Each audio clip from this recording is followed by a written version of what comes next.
the origin of the program and perhaps how it could be applicable, something similar in your area. Okay, so this slide has kind of two different ideas together. On the left is kind of like some numbers about what we do, but I'm going to address the right first. There's a graph there that talks about spills of sewage from RVs in the city of Seattle.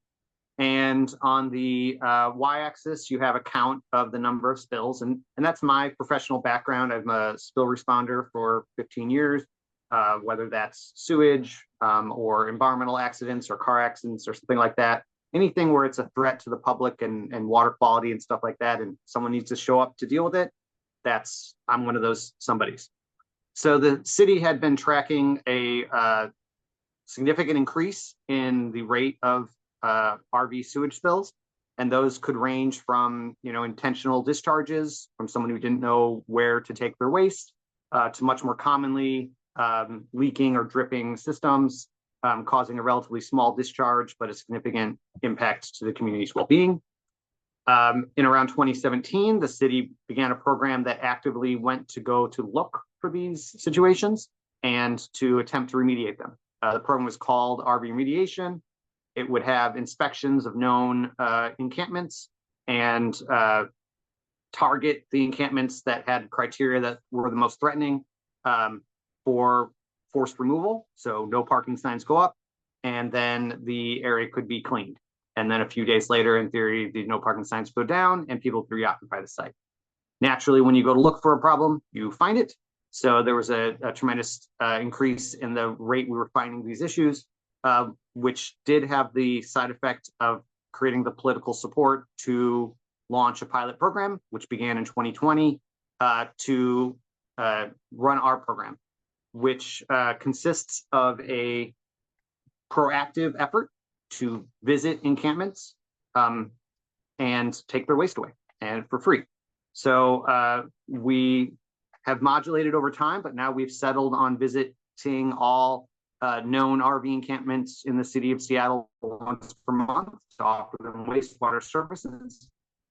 We do an extensive amount of outreach and scouting and data collection and data sharing with other groups to maintain connection and awareness of where all these RVs are. Me or one of my partners will create a planned route for the different encampments we're going to visit. We meet up in the morning, have a short briefing about where we're going to visit, do some safety briefings, talk about all the threats and stuff like that, and then spend some time talking about the operation, how we're going to safely communicate, divide the area, stuff like that. The Vincentians typically try to head ahead of us to make first contact with our clients and our neighbors. And for those who request service, we follow up afterwards. Here in this picture you see me working with a hose. I'm about to connect that hose to the drainage system on the RV. And then off picture there is a vacuum truck. We use a vendor. United Site Services is our vendor, but there are companies all over the country, mainly managed porta potties, that can do this kind of service, connect the vacuum truck to the RV and suck all the gross away. During that 4 years, we've visited thousands of RV homes. We've collected waste on similarly thousands of times, collected hundreds of thousands of gallons of waste, and there's been a profound impact on the rate of sewage spills. So sewage spills are an expensive problem to deal with, thousands of dollars for each spill, and the risk of disease and degradation of water quality from each spill. And we've had a significant impact. The graph there ends in 2022, but if the graph was extended through present day, the trend line has continued to go down, and we are now back to our roughly in the below 10 issues per year. Please proceed to the next slide, Mary. I think you're going to talk a little bit about how the program works from your perspective.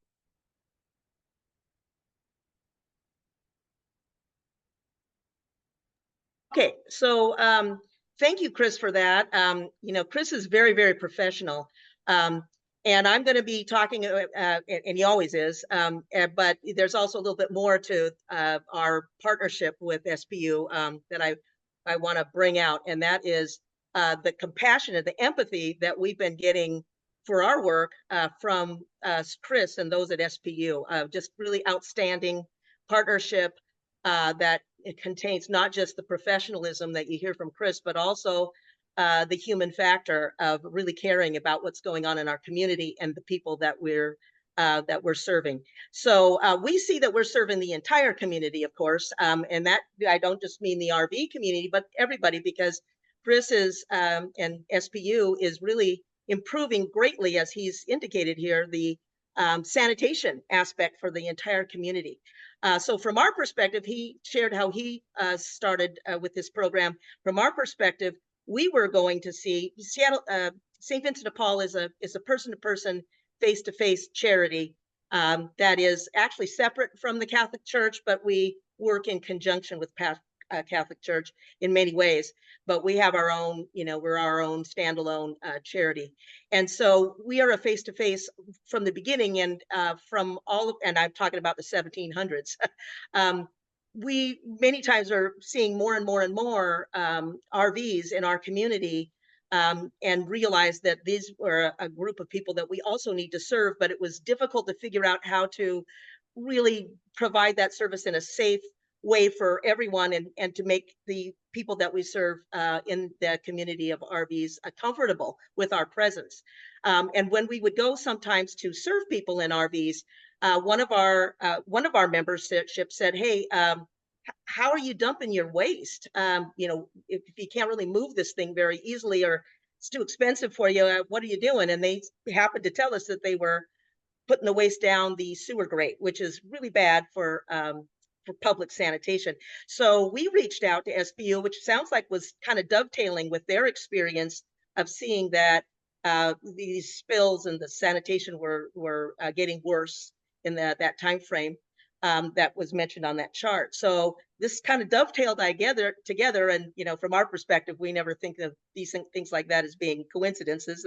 This is something that probably really did need to happen. So we managed to, it's a long story, but we ended up having this partnership with Seattle Public Utilities that has been quite successful in not only improving sanitation, as Chris has pointed out, but also has helped us, St. Vincent de Paul, outreach to a community that was underserved for so long, because we really weren't experienced enough.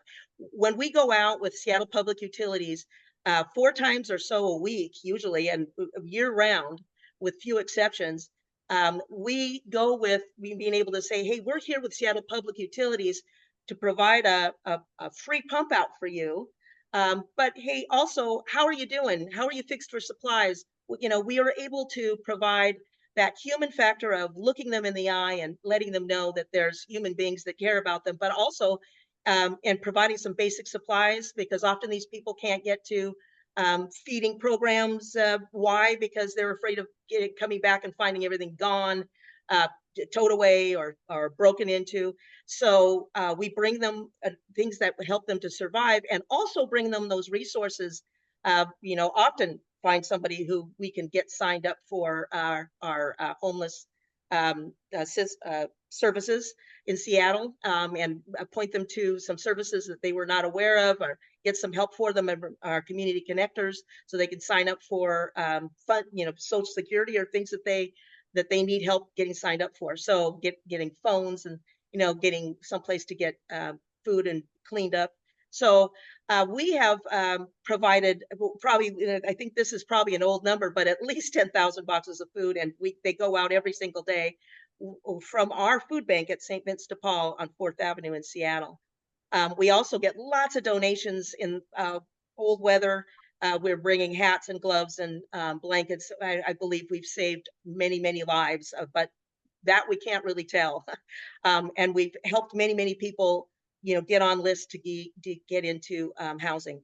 So every week, all year round, we cover every neighborhood in Seattle, and our volunteers have grown from one guy to about 20 volunteers. And some of them go out, once a month. Some of them go out almost every day.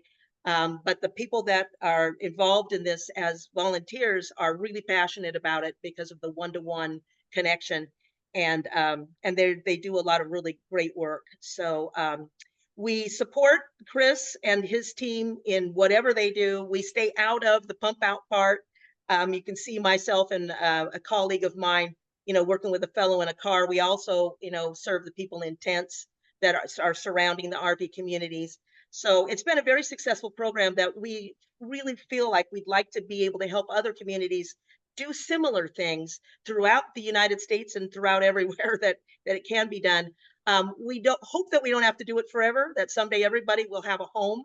But in the meanwhile, this has been very successful for public sanitation and for so many other reasons that we've just mentioned. So that's everything from my perspective. And Chris, do you have anything else to add? Because if we're just about ready for Q&A. Yeah, I'd like to cover a couple other points.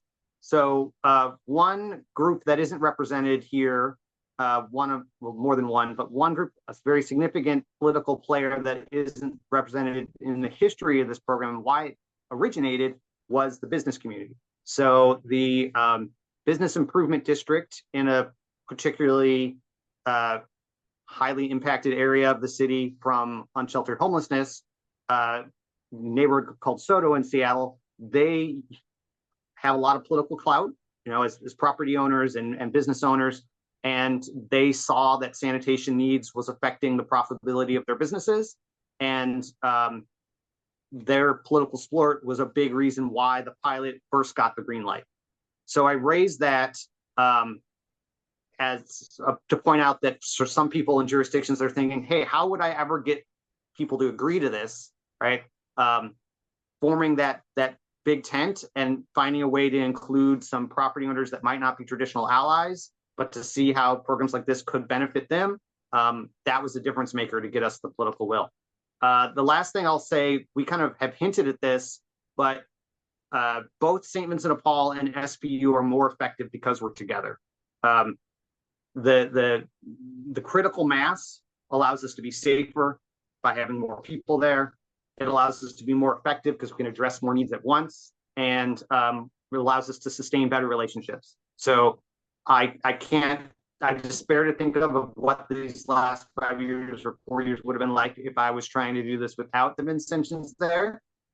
Similarly, I know that Mary had been, and her team had been visiting camps like this before, and I know that we make a difference that we're there with them. So with those two ideas in place, I'm happy to answer questions. And if there's no one has a question on the tip of their tongue, we can continue to talk about what the experience has been like for us. Yeah, and I just as we wait for some questions to come in, I just want to say that it's almost like it was a no-brainer in so many ways. A lot of that, though, of course, I think goes to the starters of this program, which wasn't me, another Vincentian and named Jim Reistetter, and then of course Chris himself. The way you put it, if you say, hey, when somebody complains about the home, oh gosh, and they have complained about, oh gosh, you're enabling them to stay. Our response is, this is good for all public sanitation and good for public health. And then when they go the other way, and then we say, well, then there's a humanitarian aspect to this as well. And our partnership has just been really, really great. But it's also been very easy to explain to other charities. And I guess, as Chris mentioned, that the business community was supportive.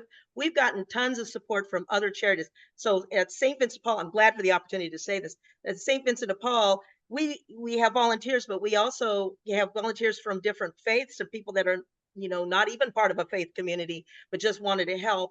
And also we've gotten support for the lunches of love, which are our non-perishable meals that we provide as we go around.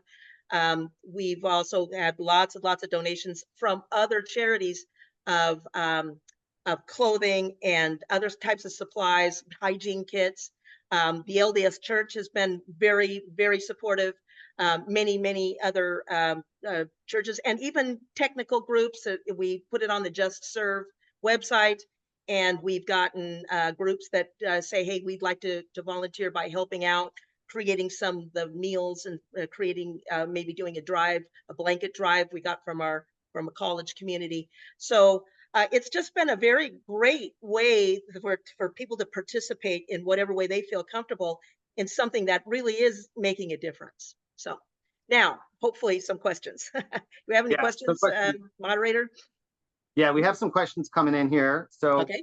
one of them ties back to what I was talking about with the business community being supportive. And I suspect that nationally that's unusual. And as Mary said, not every business in the community was supportive. The real difference maker for that had two components. So one is that a lot of the externalities of these encampments, basically people dumping their waste, part of the victims of that was the businesses themselves. So the businesses began to collect data where they were looking at how much are we spending to clean our doorway or to clean our parking lot or our drain or our bushes or things like that. So the businesses were thinking of it as we have an expense. We would like this expense to be put off onto the city. And that began that negotiation, right? So they were natural allies from that because they had something to gain. The other part of that was data. So the public utility, we had data to show we're actually spending a lot of money right now in the status quo of not providing service because we're being reactionary. So the business is spending a lot of money. The city of Seattle is spending a lot of money. The public is suffering from the health risk, and the client, the neighbor, is also suffering from not having the safety and the dignity of security of dumping. So the status quo was described and publicized as being very expensive and not really tolerable. So once we got most of the players in the discussion to that point saying, hey, this isn't good, then it made the conversation of, well, what should we do much more palatable and much more creative and innovative, and let's try things. So data, turning that data into a story, realizing that story is affecting everyone, including the voices of everyone, even someone who might not feel like a natural ally, like a rich property owner or something, and realizing that they can be an ally. That was our personal experience. And I'll relate that to water. So our program is only funded and mandated to provide wastewater disposal services. But we were witnessing and seeing people struggling with water all the time. I didn't have a mandate to try and address that. But I started gathering data about it, asking people, where do you get your water? What does your water supply look like? And documenting that a significant percentage of the population we were interacting with didn't have a safe water supply. They were relying on theft from stealing water from other places or using unsafe water sources like creeks or things like that. And then I had a graph. And then I was able to corner the CEO of my utility and shove this graph in his face and show him, hey, this is a problem. This problem is costing the utility a lot of money and the city a lot of money and our ratepayers a lot of money. Could we get some funding? Not a huge amount, but a small pilot amount of money to add bottled water to our program, right? So from a public policy and a public employee perspective, compassion was not going to get us there, right? So we really needed to translate data into a story that could affect people. And if people have follow-up questions on that, please post them and we'll come back to that idea about getting a political will for that. The next question is about the costs. So the pump out itself is a significant expense. During the first year, we had a vendor cost. So we're paying the guy in the truck to come there between $100 and $150 per RV. When you add all the overhead of the city of Seattle, that's closer to around $260. And then we also have the donated supplies that has a cost, and then the volunteer time, which doesn't turn into dollars, but is a significant input. So this isn't free. This takes a good amount of effort, full-time city staff to run it well. And the costs for that initially came from the general fund of the city of Seattle, so general taxes. Once we were able to clearly show the nexus with protecting water quality, we got a grant from the State Department of Ecology, our basic state EPA, and they wanted to see if we could expand this and prove the benefits to water quality. And in my opinion, looking at that water quality side of the world, I think that it's likely over time that more and more state agencies are going to mandate that cities have programs to address the hygiene risks and the water quality risks of encampments and stuff. So that grant is currently what's paying us now. And then in the future, the costs are going to be subsumed into the ratepayers for the city of Seattle drainage and water, basically the public utility, because we've demonstrated that this program is a critical component of our mission, our mandate, or legally we must do this to protect local water quality. So that's where those costs are going to come from. The next question about, sorry, did you want to address anything about cost, Mary, before I move on? Muted, Mary. I'm sorry, I was muted. Sorry, nobody, I think they were specifically asking what the city of Seattle's costs were, and you really addressed that well. But I did want to say, as far as if there's anybody on there thinking about the charity, the St. Vincent de Paul does fund us to the tune of about $700 a month, so that we can purchase and gives us a bunch of food in the form of food boxes, which probably adds another at least $500 a month minimum. And so that's what it takes the charity to run, and then we get tons and tons of donations. However, and that funding is continued from St. Vincent de Paul, and it only doesn't cover any pay for the volunteers, obviously, because we're volunteers. Doesn't cover any of our gas, doesn't cover anything like that. It just covers the food boxes and covers some supplies, basic supplies that we can provide to those that we serve. So just to tell you that that's the kind of thing that you might. But we've done a lot of creative funding as well, getting donations, bequests from people who are really concerned about homelessness, getting grants from various locations. And so I think it really does take somebody like Chris to be able to explain it in a really great way in terms to the business community and in terms to the utilities. And it takes people on our side. Chris and I both go out in various ways, I think, to speak about this so that we can help you get it started. And so obviously Chris is the great guy to tell you exactly how to get it started in the business and utility communities. And St. Vincent de Paul is more than happy to come and speak to your group. I've spoken to many about how to get a partnership going with your utility companies to help the community. And now I know, like I said, it wasn't really my question, so I'm going to turn it back over to Chris for question number 3. The next question is about whether or not other cities have tried programs like this or have them in existence.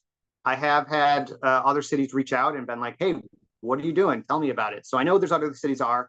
I have less of a national perspective, so I'm not the best person to really answer this. I have gotten feedback from a couple other cities that have tried pilot programs and have struggled. And I think one of the ways they've struggled in particular is that the RV communities are often in RVs that are older and lower quality, and the waste systems are very fragile and often leaking and breaking and things like that. So it really requires a high level of customer service and a high attitude of, if I don't take this waste away, it's going to turn into a spill, and that kind of a mentality. And other jurisdictions that have basically been more like vendor that RV and just kind of pointed it over there, they weren't able to create the kind of rapport with the clientele and with the community, so that the community was an asset and welcomed them there, and was willing to do the work to do maintenance of the systems and all those kind of things. And it's not taken off, not flourished. So I think there's ways to do this and really struggle if you're not building that relationship between the target audience and the target clients, the vendor community, the public, officers who have responsibility over the street and the drainage, and the charities. Let's see. Back to costs. One point that I skipped over there was we did a study to basically be like, how much per spill does it cost us? And based on like $2018, so quite a while ago, it was close to $2,200 per spill. So once you start to document if spills are happening and you have a cost per spill, that can kind of give you some budget to play with, to go to policymakers and say, the status quo is costing us X, right?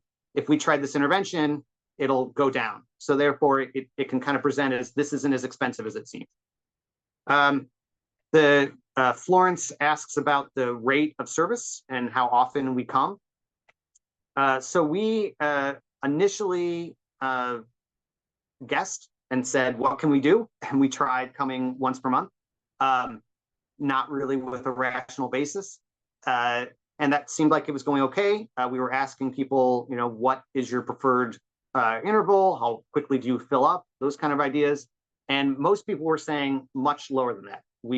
Please come a week. We fill up our tanks in a week. We simply didn't have capacity to do that. We tested going slower to say, hey, what if we came every 6 weeks? How many people are full at that interval? And for us, we were having around 40% of the population at a 1 month interval saying, I'm full and have been full for a little while. And that jumping up to 60% of the population on a 6 week interval. Over the years, what's happened is people have begun to understand what 1 month means for their use. And they either modulate their use by finding other bathrooms as much as they can, finding offsite showers, all those kind of ideas, or they store extra waste. So we encourage people, hey, do you have an expansion tank? Do you have totes? Store extra waste. The taking more waste away at one time barely increases costs. It's the labor of the visits that drive all the costs. So store as much waste as you can. We've experimented with giving people their tanks, like buying tanks on wheels and giving them to people. We've found that people don't maintain them, so we don't do that anymore. But yeah, once per month is the rate right now, and it seems to be working well. The next question is about potable water. So we have not explored this intervention directly. I have a lot of concerns about it, and if I had my way, that is not how I would design an intervention for water, primarily because I have very low confidence that the plumbing and tanks on many RVs will be prepared to accept the water safely. So I have written a proposal to the executives at SBU about other water interventions to try. We're still in that, let's document costs and let's negotiate on what's possible there. The only thing we've gotten them to approve so far is the small intervention with bringing bottled water. Mary, have you observed or have any feedback on what our clients talk about related to water and the bottled water specifically? Okay, yeah, so, I'm very aware of the impact of bottled water on trash. So we are very concerned about that and have tried different ideas. Right now, Chris, as he said, got SPU to provide a lot of gallon jugs of water so that we weren't providing cases of just the 16-ounce bottles of water as often. We do, when we create our lunches of love, one of the biggest things, don't give me a lunch without something to drink in it. Water is a huge thing. And I just to put this fully in people's minds, but as I watched people prior to our pump out program moving around in our visits as Vincentians, it often struck me that we had a third world community living within our community, because they were walking around with jugs of all description, trying to find a water source. And then of course those water sources were being cut off all the time by businesses, and then they had to try to find another water source. I mean, how different is that than people having to walk for miles with a jug to find, clean water? So, so water has always been an issue. They would rather have water than juice or, a juice box or something. They want to be able to brush their teeth. They want to be able to wash their face, and they need water. So the water that's provided by SPU has been really, really, really helpful because it's really, really consistent. Ours, we provide the food boxes, and our volunteers would often just bring water along with them, and we still do, because but we do ask for our lunches of love to have water in them. So water is still an issue. I mean, let's face it, we've got to have, I think the communities really should try to find a way to provide clean water for people, because we're going to end up with the same kinds of issues that some third world countries have. SPU's pump out program in Seattle, I think, has tremendously mitigated that, and has been an excellent partnership in that respect to improve sanitation, and also, but largely, of course, for this community, that it really does impact everyone else. It's a community within a community.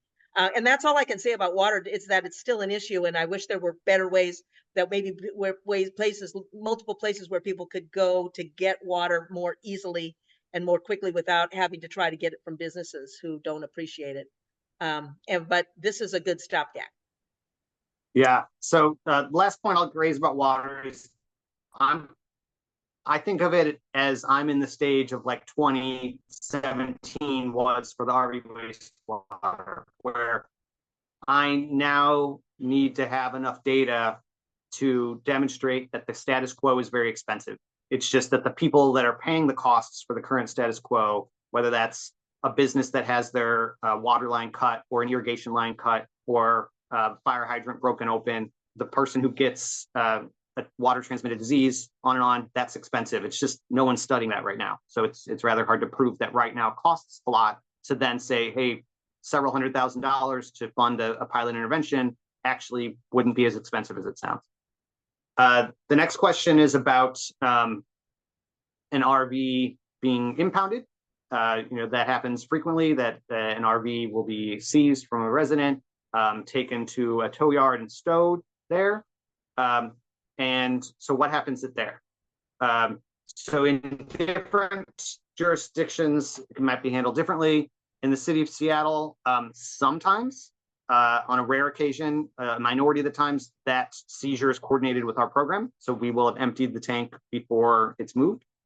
In other occasions, they go to hook it up, and then that's when they reveal that it's leaking. And that would be a normal spill response. Our crew would get out there, we would clean it, all this kind of thing. So it would be basically addressed at the encampment level. Then if it's taken to the impound lot, any contamination that happens there is legally going to be the responsibility of the impound lot. And relative to automotive fluids, so motor oil, coolants, all those kind of things, the additional presence of sewage in some tanks is barely moving the pollution risk from those lots. Impound lots for vehicles, these are vehicles coming from auto wrecks, abandoned vehicles, on and on, any type of vehicle that gets seized, the pollution risk of those is already really high. So Superfund site is a very specialized legal definition. So no, most tow yards are not going to become Superfund sites because of the nature of the contaminants there. That said, they are going to be significant sources of pollution if they're draining to local water bodies. But they're going to be managed as a private property issue, and every jurisdiction is going to manage that a little different. In the city of Seattle, we have teams that will go inspect those sites and force them to do interventions to prevent pollution risk. The idea, however, does tie back to the initial point that I raised about the RV remediation program. An encampment that is long-term, that is unsupported, so in the right-of-way, kind of people left to fend for themselves, those sites often do become very contaminated. So huge variety of things could be there, whether that's sewage leaking from RVs, ash produced from fires, automotive maintenance happening in the right-of-way and releasing oil. Metal scrapping operations is a common form of income at encampments. So encampments that are not supported with good resources often do become a very significant pollution risk. That is another angle to try and increase support for them. And I do have some examples that are a little more extreme, but any other questions that are about perhaps some examples in your community or some thoughts about, hey, we wanted to try this or that. We really want to be able to let our expertise inspire or inform other jurisdictions that might try something like this.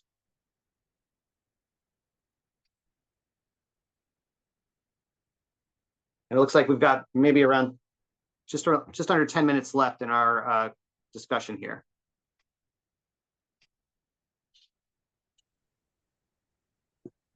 So well, while we're waiting for something to come in, I just want to say these pictures that we have here are all of, various times on the pump out program. And it's not, of course, we made very clear to be sure that we weren't, taking pictures of somebody who and invading their privacy. So all the pictures you're seeing are either of SBU people and of course Chris is in a couple of them, and our volunteers.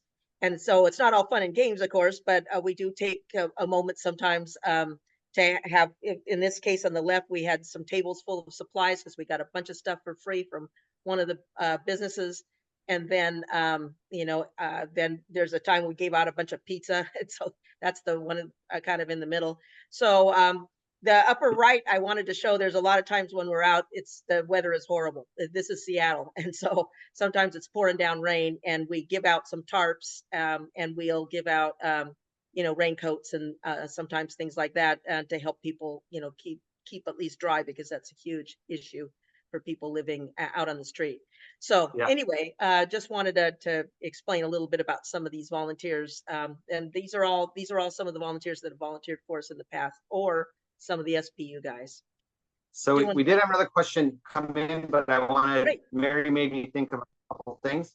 So one of the pictures there, the one with pizza actually, is we did a test. So we wanted to see if we set up a temporary dump station, would people come to us? Would that be a better model? Would that be cheaper? In the city of Seattle, there is no publicly available dump station. So you can't be like, well, I'm responsible, I'm going to drive over there and dump my waste. You can't do that. You have to drive outside of city limits. So could we set up a temporary dump station? The pilot tests proved no. It was basically very hard to create appointments for people to come there. Very few people could reliably drive.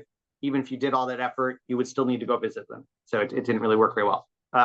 Then the question about the service on public lands. So in rural areas like that, where I'm making some assumptions, I'm ignorant of a lot of those areas, but I'm assuming that the encampments are more dispersed, that travel distances are farther, perhaps less infrastructure and lands and stuff like that, roads, I mean. I would really challenge to ask, is it more appropriate to have a dump station? Dump station provides a amenity that is long-term, so the costs over time are much lower. It's an amenity that also has ancillary benefits for tourism and all those other things. And so could it be better to have people use a resource like that? So you really encourage people to be very specific to what challenge are they facing. How many RVs are here? How mobile is the fleet of RVs here? How far would they have to go to a dump station? Are there existing relationships with this RV community that we can exploit? Whether it's a charity that goes out or a good outreach network, or are we starting from scratch? So really, you need to know the community you're trying to intervene with, and then tailor what you're doing for that community specifically. And yeah, my assumption is a BLM is not a good match because it's going to be prohibitively expensive with hours of labor per pump out. So we do just have a few more minutes. I do want to leave people with the idea that we are a resource. Mary mentioned earlier that she's given this talk or something like it at other times. I have as well. Both of us consider helping uplift other groups to be successful at some interventions part of our mission. So I really do want people to think of us as a resource. I'm not sure if our contact is listed in here or something, but we'll make sure it gets put in the chat. We've had a spirit of innovation throughout this process, and that's also something that I would encourage people to adopt. We did not start off right away knowing what we were doing, and we definitely made mistakes along the way. And we've done things that improve our safety, improve our reliability to the public, and over time have developed very good respect and rapport with the community, which is kind of our last one I'll leave you with. That I mentioned this earlier, that some communities that have tried this, that it didn't work very well. I think they had a perhaps with more of a mission focus, like we're going to go pick up waste, right? Not we're going to go help a person. And I intentionally think of the people we're visiting as clients, and that providing them customer service is part of the route we have to be effective and to be safe. They we know them by name. We have their phone number saved. We know where they're going to be in the neighborhood. We call them if we miss a connection, all those kind of ideas that we want to be consistent and reliable. So, yeah, so right. Chris absolutely does that, and he does make connections, and he's made some friends and of the people that are neighbors, and so he thinks of them as clients, which implies a real respect. And we, of course, think of them as neighbors and friends, and so those things kind of still dovetail pretty nicely. And we also make connections and make friends and that sort of thing. And I do want to, from my perspective, I'll just leave you with the idea that all the volunteers that we get, they go out and they almost all of them come back to me and say, these people are just like anybody else. Which I say, yeah, they are. They are people just like anybody else. They are just like anybody else. They just happen to be people who had something come up and now they're living in an RV. And maybe it was a good idea at the time, or maybe it wasn't. But that's where they are right now. And some of them, you've heard earlier in these sessions that some of them do make the choice. Most of the people I think we see, it's not really their choice, their first choice, but it's where they happen to be. And so they're working to figure something good out for themselves. And in the meanwhile, we can help them. Okay, so we will be closing in a few minutes. And so Bye, everybody.